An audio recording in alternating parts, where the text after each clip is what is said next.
masiguraduhan na hindi mo siya tatakas at talagang haharapin niya. Inulit ko na po ito noong March 11 pa lang. Meron na hong haka-haka na huhulihin siya. Pero umuwi pa rin siya bilang patunay na handa siyang harapin anuman ang magiging consequences no, ng nitong hakbang sa ICC. Doon lang po sa puntong yon na sumama rin po siya na hindi po nagpumiglas. That could have been already a point no, to show that he is not a flight risk. And therefore, on humanitarian grounds, I've said this the other day nung nagkaroon kami ng kapihan sa PDP, kahit man lamang po doon, dahil nga sa edad ng tao, ay mapagbigyan. Mas, again, nanaig yung flight risk kumpara doon. Sa dinami-dami ho, no, sa advanced technology natin, no, na maaari mong matrack kung nasaan ang isang tao, hindi pa rin pala sapat yun para masabing hindi flight risk ang dating Pangulong Duterte. Kaya ang katanungan mo, anong aking pakiramdam bilang abogado, speechless, no? Speechless sa pagkakaalam ko sa mga naging naging decision ng Korte Suprema pagdating sa determinasyon kung ang isang tao ba ay flight risk o hindi. Are you severely disappointed, dismayed? Sad. Sad. Again, yun po ang yun po ang naging decision ng International Criminal Court. Tinatanggap po natin ito. At katulad ng sinabi namin kanina, kasaysayan na lang po ang susulat ng susunod na kabanata. Hindi lang po ng dating Presidente Duterte, pero kasaysayan po ng bansang ito. Pagkatapos po, noong March 11, 2020. Pwedeng dagdagan ko yung on my point of view as a non-lawyer, to me, I have been enlightened with the result that was read by the ICC. Enlightened in the sense that the real reason for the rejection is not those that are stated by the ICC judges. Para sa akin, ang nakikita ko dito, sino bang natatakot sa flight risk kay Tatay Digong, kundi ang administrasyon na ito? There is only one conclusion for me na masasabi ko, the only way na makakauwi si Tatay Digong dito sa Pilipinas if the President of the Philippines is no longer Bongbong Marcos. Good evening, Attorney. Tuesday niyo po, DZBB. Given the series of rejection ng chamber, ano po ang plano ngayon ng partido o ng grupo para maipagpatuloy niyo siguro yung suporta sa dating presidente o mayroon ba kayong mga ganong mga nailakad na mga plano? Patuloy po yung mga magiging pagpupulong, yung kapihan, tuloy pa rin po yung mga diskusyon ng mga opinyon ng bawat miyembro, bawat opisyal ng PDP Laban. Ito po ay interim release pa po ito, hindi pa naman ito, wala pa nga yung confirmation of charges na sinasabi. In fact, earlier po, kung naabutan niyo po, isa ho sa naging panelist natin dito ay ang abogado ni former President Duterte, si Attorney Martin Delgra. At sa pagkakaalam po niya, hanggang ngayon, kumakalap pa rin daw po ng ebidensya ang prosecution.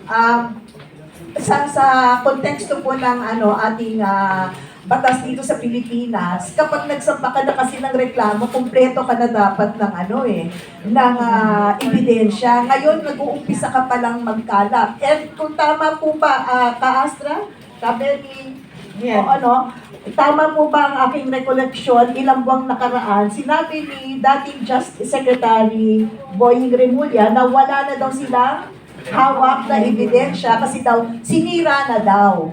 Kaya hindi sila makakapag ng kaso sa Pilipinas. Opo. Kaya bilang abogado po, ako naman po ay nagtataka kung paano ka makakalakap ngayon ng ebidensya ng sinasabi nga nilang kasalanan na ginawa ni dating Pangulong Duterte. Kaya yun po, patuloy lang po no ang PDP laban sa kanyang mga activities, no? Hindi, of course, hindi mawawala yung patuloy na pagdarasal. But dahil nga po nandito naman ang ating chairperson ng membership at saka Education Committee, kasama po sila sa pagbabalangkas ng mga darating na hakbang ng partido. Maaari pong mabigyan din po sana sila ng minuto para makapagsalita pagdating po dyan sa inyong katanungan.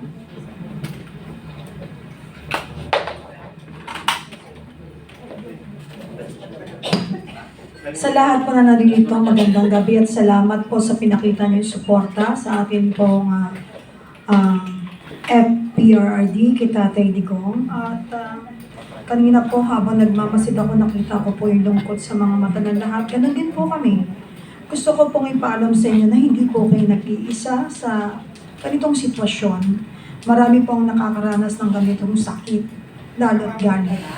At importante na huwag natin pong ipagwalang bahala ang mga nararamdaman natin, lalo na sa mga panahong tulad po nito.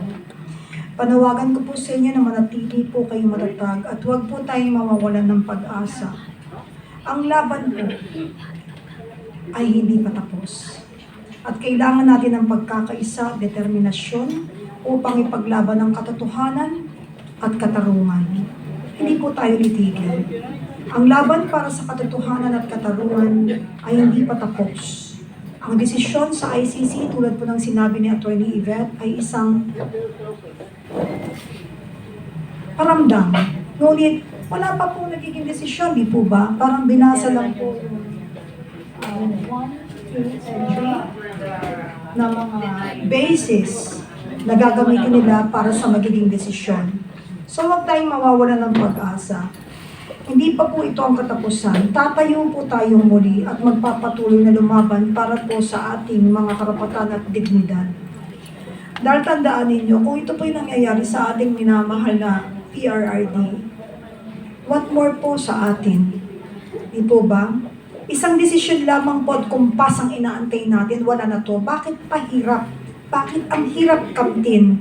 Ito ba'y talagang ginawa upang walang kumontra? Mga kababayan na nandito, huwag po tayong mag-alala. Mga kapatid, sama-sama tayo nandito para sa isa't isa at hindi po tayo susuko. Ang laban ng ito ay laban po na mamamayan at hindi po tayo matatalo. May awa po si Allah, may awa po ang Diyos. Sabi ko nga po, ang laban na ito hindi lamang laban ng bawat individual. Ito po ay laban natin bilang Pilipino. Ang paninindigan po ni FPRRD, hindi po ito paninindigan para sa kanyang sarili. Sa totoo lang po, sa linaw ng mga pangyayari, may kumukumpas. Masakit tanggapin, pero kailangan nating manindigan. Dahil pag tayo sumuko at hindi nanindigan, sino po bang magiging talo dito? Tayong mga Pilipino. Manindigan, huwag mawalan ng pag-asa, lumaban sa karapatan, hindi pa po tapos ang laban. Magandang gabi po sa inyong lahat.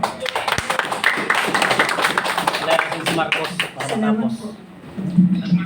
Ayan, so parang ako ay parang nanood ng pelikula sa desisyon na binasa. Imaginein mo, flight risk is the only reason and that is very shallow. What I see is a political decision by the ICC chamber, no? Kasi ang liit ng rason, flight risk sa isang 80 taon na dahil meron siyang na-elect siya na mayor, dati siyang presidente, may koneksyon siya sa mga iba't ibang bansa. So pinapalabas ng ICC na magiging kapuntsaba ni Tatay Digong ang iba't ibang bansa, no? Sa risk na maaaring umalis siya kung saan man siya ilalagay for the interim release. So para sa akin, it's really a political decision by the ICC. Matagal na nating sinasabi, no, that ICC is fighting for relevance. And nakita natin dito sa sa pagbigay ng desisyon nila ngayon na ako as an ordinary citizen, no, hindi ako mag-iisip bilang abogado, bilang isang normal na nag-iisip na tao. Ang nakikita ko dito, gusto lang talaga ng ICC na meron silang ipatuloy na kasong diringgin. Kasi masyadong mababaw yung rason para hindi bigyan ng ng interim release si Tatay Digong. So despite that, hindi po ako sad kasi sabi ko nga I am enlightened because by the decision that they have given, I know what to pray. So ipagpatuloy natin ang ating panalangin and let us pray that God also will give wisdom to the legal team of Tatay Digong for the future actions and the future pleadings that they will submit to the ICC with the kind of decision that they gave. Magkakaroon ka na ng you will see the pattern of how these judges will assess the documents submitted by the defense team. And alam mo yung na unanimous decision silang lahat. So ibig sabihin, ang bawat isang judge na nandoon, pare-pareho ang pag-iisip nila na walang ni isa sa kanila nag-isip na ang taong ito umayat na, hirap pang kumain sa pagkain nila, magiging flight risk kapag inilagay sa binigyan ng interim release, no? So as ka Yvette said na nangangalap pa lang ng ebidensya, bring up lang natin yung sinabi ni Congressman Abante kahapon na willing daw siyang mamasahe para sa mga mga witnesses na gustong pumunta sa Hague para tumistigo laban kay Tatay Digong. So this only shows that this administration, alam natin na itong mga kongresista na nagsasalita against Tatay Digong, sila ay nagsasalita dahil merong kumpas galing sa Malacanang. And paninindigan ko yung sinabi ko kanina, the only way makikita natin na may liwanag sa mga kaso ni Tatay Digong against that's being brought in the ICC is kung wala na yung tao sa Malacanang na siyang nagkukumpas dito.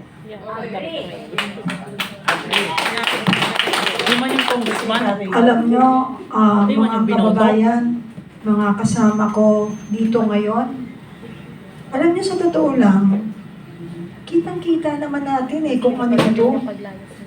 Magmula sa araw na siya idinala doon nang hindi dumaan sa due process, nakakapagtaka bakit isinalang pa rin sa isang kaso.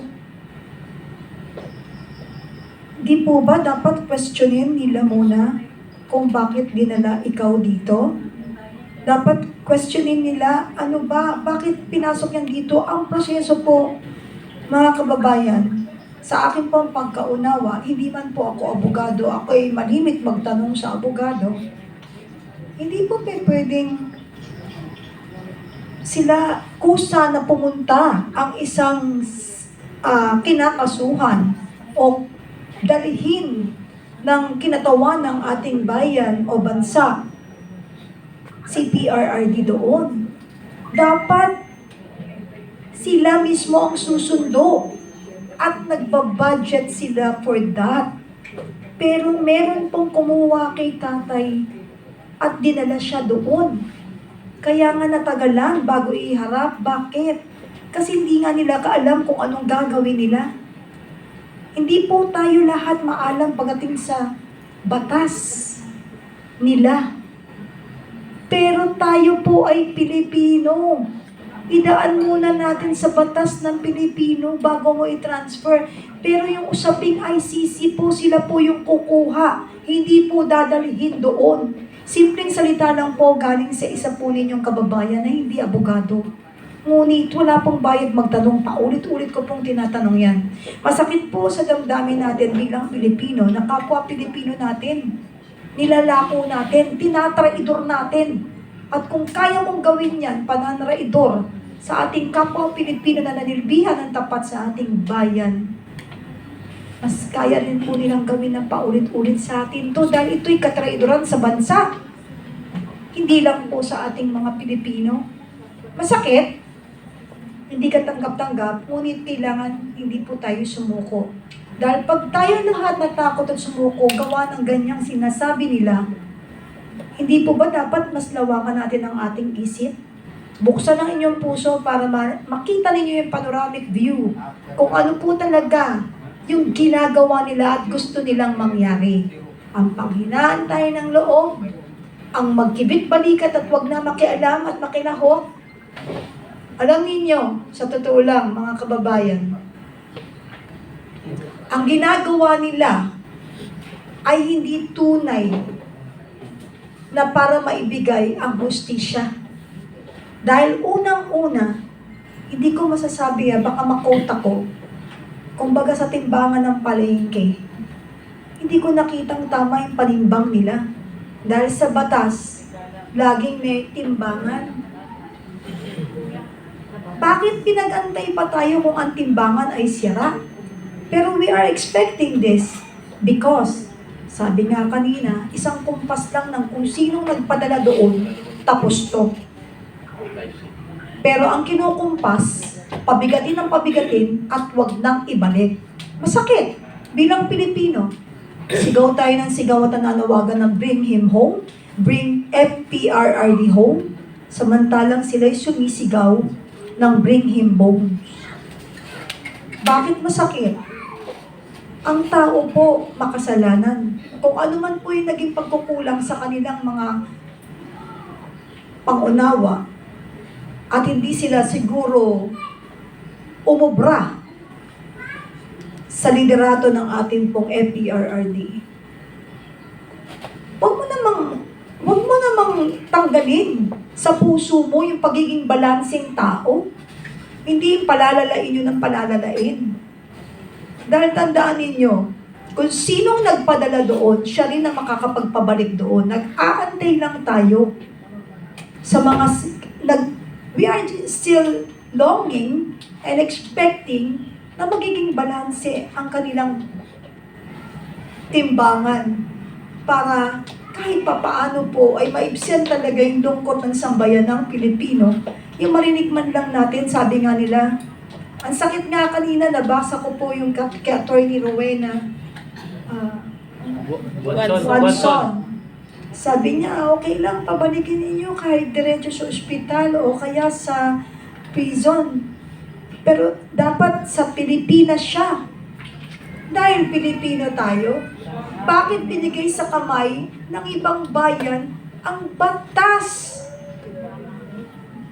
nating mga Pilipino? So maliwanag at matibay lang na ito ay isang palabas. Yung sinasabi nilang may pera, may ano, hindi totoo yan.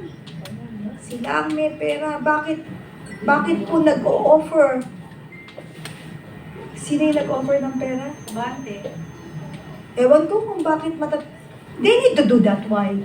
Because they are afraid. Yes.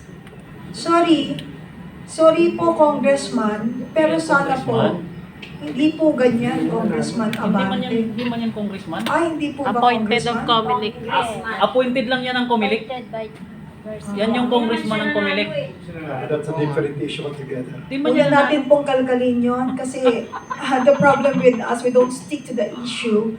Tulad ng nangyayari ngayon sa flood control issue, nalilihis na nalilihis. So we need to focus.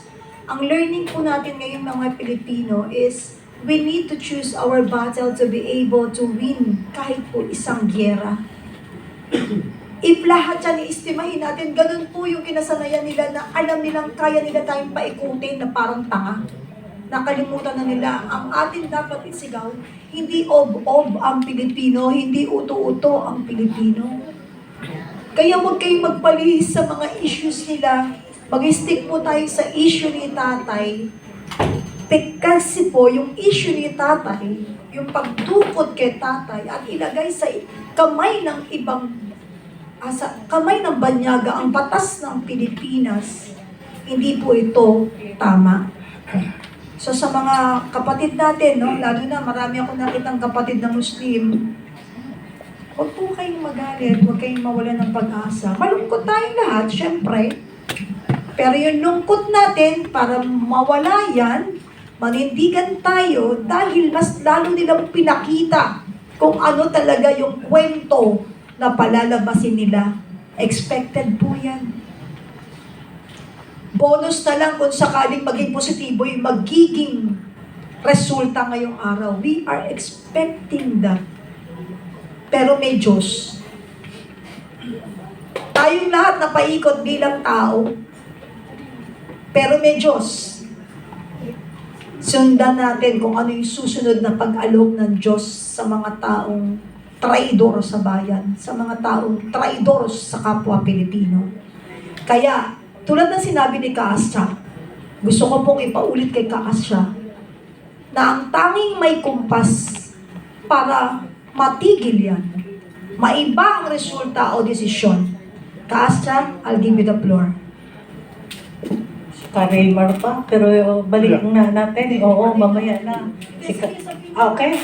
Oo, tanggalin mo yung nasa Malacanang na siyang nag-utos para maalis si Tatay Digong sa Pilipinas. Because reality-wise, dapat pag hinuli ka ng ICC court, yung ICC na mga tagahuli ang pupunta sa Pilipinas.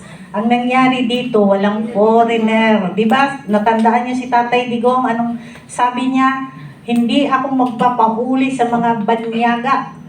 So, tiningnan nila kung ano yung possibility, paano nila mahuli si Tatay Digong. Kasi, pag merong banyaga na pumunta, di ba, naalala nyo, sabi ni Tatay Digong, mas pipiliin kong mamatay kaysa mahuli ako ng banyaga.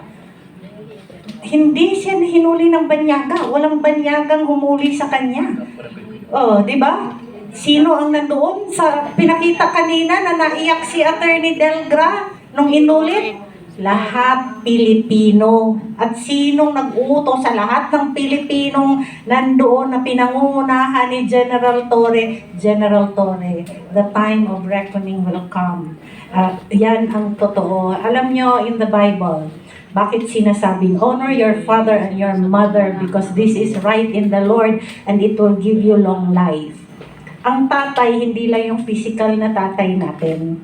A father is someone, a mother and a father is someone who takes care of you, who gave you life, nag-aruga sa'yo. Si Tatay Digong inaruga si Bongbong Marcos. Inaruga si Amy Marcos. Inaruga ang kanilang pamilya. Binigyan ng maayos na libing ang kanilang tatay. Hinayaan makatakbo si Bongbong Marcos. Hindi pinakulong. Ano pang sabi ni Tatay Digong? Mabait naman yan, si Bongbong Marcos. Ibig sabihin, there was not a hint in the heart of PRRD para siraan sila. And you know, when karma comes, kaming mga Bisaya, lagi namin sinasabi, ang gaba, dili magsaba. When you do not honor the person who gave sacrifices for you to have a good life, the return of that act shall be beyond your imagination.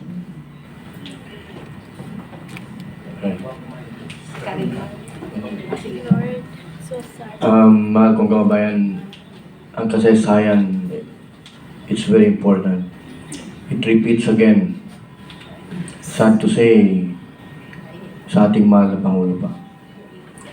And nakakagalit man, nakakainis man, but kasi nakakainis doon is yung ibang lahi ang nanglilitis.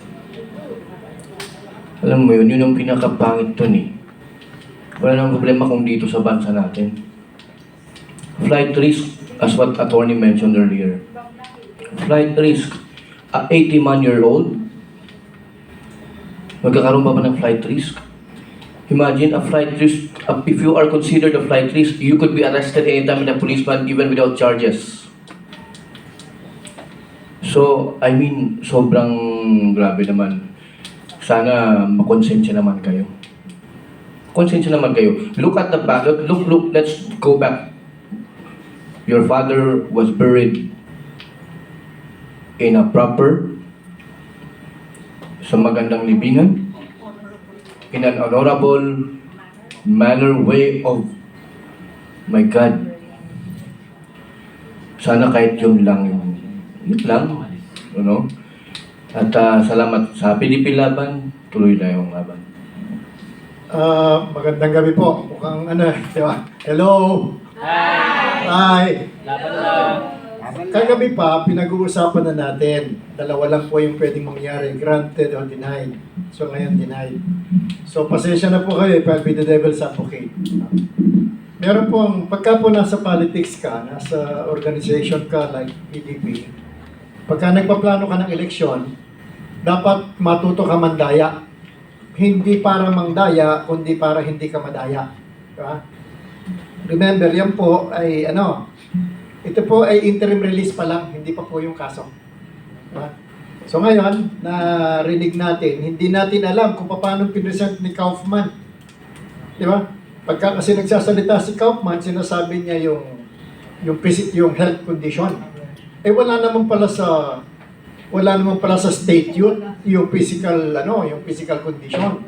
So, ang ano ko lang doon, siguro ngayon, matututo na si Kaufman na kung ano yung nandun sa yun ang atakihin.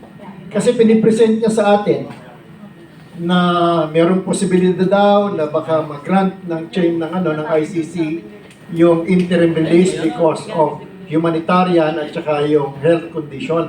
Eh wala naman para dun sa statute. Diba? Parang, alam niyo po yan, yung pagtawid ng karsada. Hindi bawal tumawid ng karsada. Pero kung merong batas na no jaywalking, at saka lang siya magiging bawal. Eh bakit niya ni-raise yung health issue, eh wala naman pala dun sa statute. Wala pa So hindi po ibig sabihin na dahil dininay ng ICC, eh mali tayo. Di ba? Mali siguro yung presentation ng lawyer. Alam niyo, meron pong dyan. Balikan niyo yung history, si Governor Libiste. Kaya po nakulong si Governor Libiste, nagkamali yung kanyang lawyer. Nagkamali dun sa appeal, yung kanyang lawyer. Si GMA, nung aalis si GMA, inisyuhan siya ng Supreme Court ng TRO. Yung warrant of arrest na inisyu ng Justice Department ay ng court, tiniyaro ng Supreme Court. Bakit na-detain si GMA?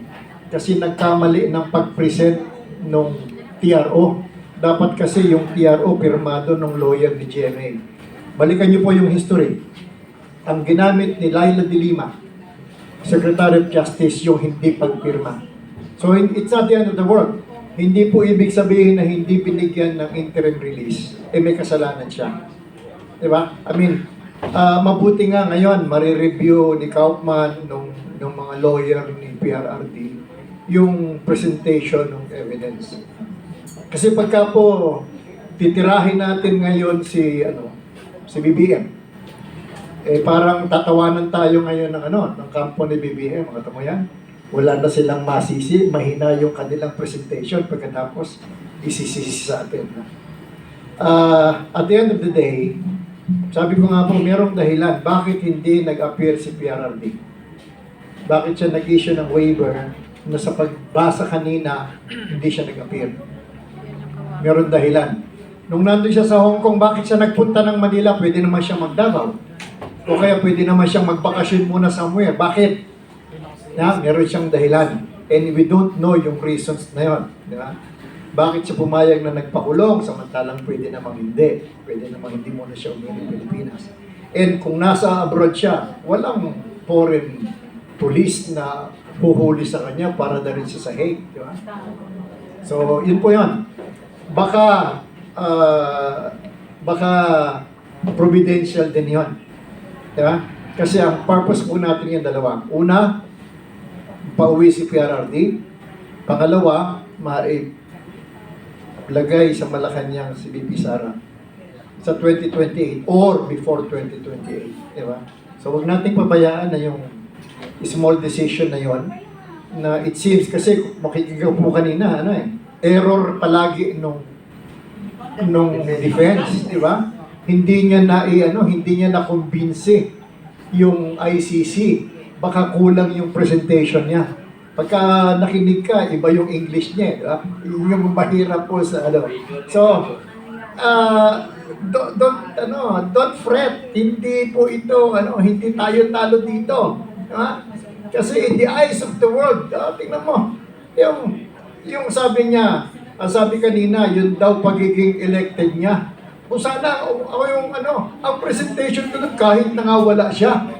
Kung naniniwala yung mga Pilipino na talagang mamamatay tao siya, i-elect ba siya in absentia? Di ba? So, mali lang po yung, to my mind, mali lang yung presentation. And maganda siyang prelude para pagdating sa talagang hearing na ng kaso, alam nang i-present yung mga lawyer niya. So let's go back to yung ating purpose, di ba? Paano mapapaalis legally si BBM? Ang palagi ko pong sinasabi, Article 7, Section 12 ng Constitution. Ang sabi po doon, kapag merong sakit ang presidente, dapat ipaalam sa sambayan ng Pilipino. Yung kapatid niya nagsabi na siya ay cocaine addict. Abi, serious illness po yon. Kaya po natin ngayon is focus natin doon. Paano natin makukumbinsi ang Korte Suprema na mag-issue ng mandamus to compel BBM to subject himself into a test para ma-determine kung meron siya talagang cocaine addiction. Because enshrined po yan sa Constitution. Karapatan ng Pilipino na malaman kung may sakit ka. And the only way for him to prove na wala siyang sakit and talagang dapat pa siyang manatili doon is to subject himself